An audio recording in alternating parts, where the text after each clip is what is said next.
Good morning guys, welcome back to the channel. मैं हूं आपका होस्ट एंड दोस्त, आप सबका स्वागत हमारे channel roving on the road. तो आज हम बात करने वाले हैं टाटा ऑल्ट्रोज फेसलिफ्ट 2025 की। तो देखिए, इसके सारे पॉजिटिव और नेगेटिव्स इस वीडियो में हम लोग कवर करने वाले हैं।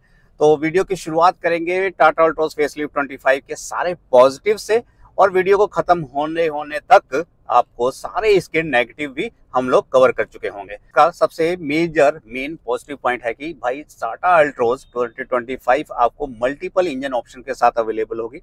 आपको पेट्रोल मिलेगा, आपको डीजल मिलेगा, आपको सीएनजी मिलेगा। पेट्रोल आपको वही 1.2 litre petrol engine, diesel 1.5 litre and CNG 1.2 litre twin cylinder engine. Boot space बहुत ही बढ़िया मिल रहा है, मतलब कि इस पर्टिकुलर सेगमेंट में सबसे ज्यादा बूट स्पेस इसी टाटा अल्ट्रोज फेसलिफ्ट 2025 में मिल रहा है आपको। अब वो चाहे पेट्रोल हो, डीजल हो या फिर सीएनजी हो, आपको प्रॉपर इनफ आपको बूट स्पेस मिलने वाला है। नेक्स्ट इसका पॉजिटिव मैं आपको ये बोलूंगा कि ये मल्टीपल वेरिएंट्स के साथ अवेलेबल होगा। कहने का मतलब है कि इसके सारे वेरिएंट्स में आपको सारे ऑप्शंस अवेलेबल होंगे। ऐसा है कि कई बार क्या होता है कि सीएनजी जो ऑप्शंस हैं वो आपको हायर वेरिएंट में ही मिलता है, लोअर वेरिएंट में नहीं मिलता। बट टाटा अल्ट्रोज फेसलिफ्ट 2025 में आपको सीएनजी बेस टू टॉप सभी वेरिएंट में मिलेगा। पेट्रोल तो मिलता ही मिलता है, ठीक है। और डीजल इंजन सिर्फ आपको बेस वेरिएंट में नहीं मिलेगा, अदरवाइज आपको प्योर में मिलेगा, क्रिएटिव में मिलेगा और अकम्पलिश्ड में आपको डीजल वेरिएंट मिलेगा। पेट्रोल इंजन आपको मैनुअल ट्रांसमिशन और डीसीटी के साथ अवेलेबल होगा, डीजल इंजन आपको मैनुअल के साथ होगा और उसके अलावा आईसीएनजी ऑप्शन अवेलेबल है। डीजल इंजन आपको क्या है कि ये सिर्फ मैनुअल ट्रांसमिशन के साथ अवेलेबल होगा, इसमें कोई भी ऑटोमेटिक ऑप्शन अवेलेबल नहीं होगी। तो अगला मेजर पॉइंट है इसका भाई इंटीरियर और एक्सटीरियर। देखिए, एक्सटीरियर में इतना अच्छा काम हुआ है कि मोस्टली ये जो फेसलिफ्ट की यूएसपी कही जाए तो वो है इसका एक्सटीरियर। इसमें आपको आगे के बम्पर आपको चेंज मिलेंगे, आपको पीछे वाले बम्पर का डिजाइन चेंज मिलेगा, आपको हेडलाइट का जो पूरा सेटअप है वो टोटली चेंज मिलेगा। हेडलैम्प में अब आपको एलईडी हेडलैम्प मिलेंगे, आपको फॉग लैम्प मिलेगा, आपको डीआरएल्स मिलेंगे। पीछे अगर आप जाओगे तो कनेक्टेड टेल लैम्प मिलेंगे। रियर बम्पर भी टोटली चेंज मिलेगा, जो कि लुक जो है इसकी एनहांस करता है। साइड पैनल में अगर जैसे ही आप आओगे तो फ्लश डोर पैनल मिलेगा। आपके पास फेंडर में पहले हुआ करता था टर्न इंडिकेटर, जो कि वहां से हटा दिया गया है, अब वो आपको मिलेगा ओआरवीएम पे। टायर थोड़े से छोटे कर दिए गए हैं पहले के मुकाबले में, बट स्टिल तो लुक वाइज अगर कही जाए तो इसके जो अलॉय व्हील हैं वो पिछले वाले से बेहतर लग रहे हैं, बट थोड़े से पतले कर दिए गए हैं। इसके अलावा फीचर्स की बात की जाए तो 360 डिग्री कैमरा मिल जाता है, लेकिन उससे पहले मैं इंटीरियर में आता हूँ। इंटीरियर की बात की जाए तो टोटली पूरी तरह से चेंज है इंटीरियर। फ्यूचरिस्टिक लोडेड गाड़ी बना दी गई है, आपको कंफर्ट बहुत बढ़िया मिलने वाला है। सीट्स की बात की जाए तो कुशनिंग बहुत अच्छी की गई है, इसमें कुशनिंग को एनहांस किया गया है, एडिशनल पैडिंग दी गई है सो दैट कि जो आपका थाई सपोर्ट है वो बहुत अच्छा हो। इंफोटेनमेंट सिस्टम 10.25 इंचेस का मिलेगा, आपको डिजिटल क्लस्टर मिलेगा, पीछे एसी वेंट मिलेंगे। मतलब कि हर वो चीज जो आपको चाहिए इस इंटीरियर में ना, इस पर्टिकुलर फेसलिफ्ट में, वो आपको यहाँ पर मिलने वाली है। डायमेंशंस की बात की जाए तो वही है, आपको जो लेंथ है 3990 की मिलेगी, विड्थ 1775 और हाइट जो मिलेगी 1525 की मिलेगी। लेकिन इसकी खास बात यह है कि आपको विड्थ यहाँ पर ज्यादा मिल रही है i20 और बलिनो के मुकाबले में, आपको हाइट भी एक्स्ट्रा मिल रही है बलिनो और i20 के मुकाबले में।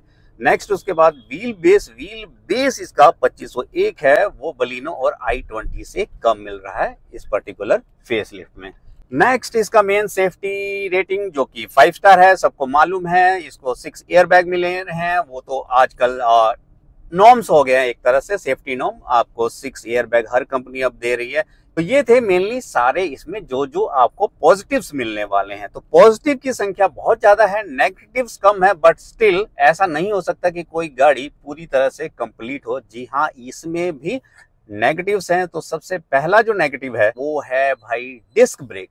Disc brake negative in the sense कि इसमें सिर्फ फ्रंट डिस्क ब्रेक है, बैक साइड में डिस्क ब्रेक नहीं है। तो यहाँ पर थोड़ा सा कॉम्प्रोमाइज करना पड़ेगा। इस पर्टिकुलर सेगमेंट में क्या होता है ना, इस प्राइस रेंज पे आपको आगे भी और पीछे भी डिस्क ब्रेक मिल जाते हैं। टाटा को भी दे देना चाहिए था, I don't know why not. Next इसका जो मेन नेगेटिव है 165 mm ग्राउंड क्लियरेंस। भाई ग्राउंड क्लियरेंस जो है ना, नेगेटिव इसलिए बोल रहा हूँ क्योंकि बाकी जो i20 और बलिनो की है उनका ग्राउंड क्लियरेंस इससे ज्यादा है, इसलिए नेगेटिव बोल रहा हूँ। बट ऐसा नहीं है कि ये कहीं लग जाएगी, ऐसा मतलब देखिए हैचबैक की ग्राउंड क्लियरेंस इसी के अप्रोक्स रहती है।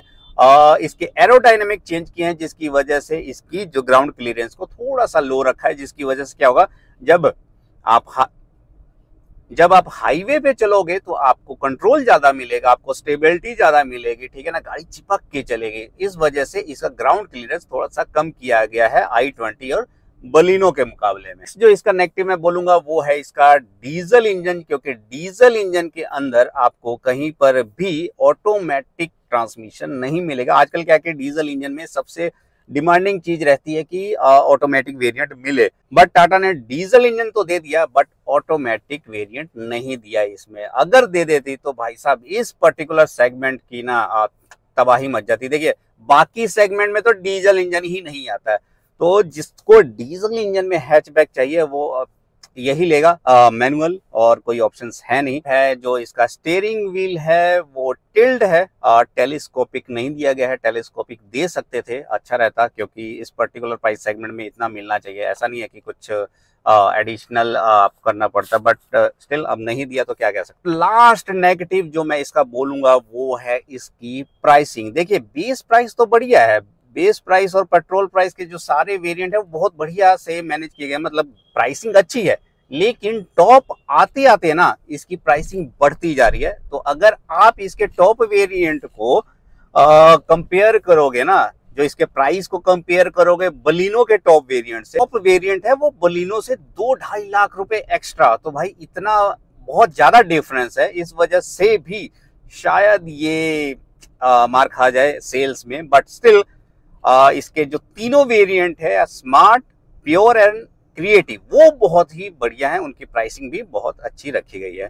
ये प्राइसिंग थोड़ी सी एग्रेसिव रखी गई है, वो ऐसा अब एग्रेसिव इसलिए कह सकते हैं क्योंकि जिस प्राइस रेंज में ये पर्टिकुलर गाड़ी आ रही है, इसी प्राइस रेंज में इवन टाटा की ही पंच और नेक्सॉन की ऑप्शन अवेलेबल है। तो जिनको हाई ग्राउंड क्लियरेंस चाहिए वो ऑटोमेटिकली भाई नेक्सॉन पे चला जाएगा, क्योंकि अगर 10 लाख का बजट है आपके पास तो आप हैचबैक नहीं लोगे। बट स्टिल यस, कुछ ऐसी ऑडियंस है, मतलब कि जो हैचबैक लवर है वो तो लेंगे ही लेंगे। बट अगर प्रैक्टिकली देखा जाए तो कहीं से भी डिसीजन सही नहीं लगेगा कि सेम प्राइस पे आपको बड़ी गाड़ी मिल रही है। तो लेट्स सी क्या ये सेल अब पिछले वाले अपने रिकॉर्ड को तोड़ पाएगी या फिर वैसी की ही वैसी रहेगी। तो कुछ नेगेटिव तो भाई इसमें हैं जो हमने डिस्कस कर लिए हैं। पॉजिटिव्स पॉइंट्स की संख्या ज्यादा है, अग्रेसिव गाड़ी है, स्पोर्टी लुक है, बहुत बढ़िया है। अब यही जो छोटे मोटे 2-4 पॉइंट मैंने डिस्कस किए हैं नेगेटिव, अगर इसके साथ आप चल सकते हो तो डेफिनेटली ये गुड टू बाय डिसीजन है। इसमें आपको कभी भी कोई निराशा हाथ नहीं लगने वाली है। तो बताइएगा वीडियो कैसा लगा। वीडियो अच्छा लगा हो लाइक करना, कमेंट करना, सब्सक्राइब करना। Till then bye bye, take care.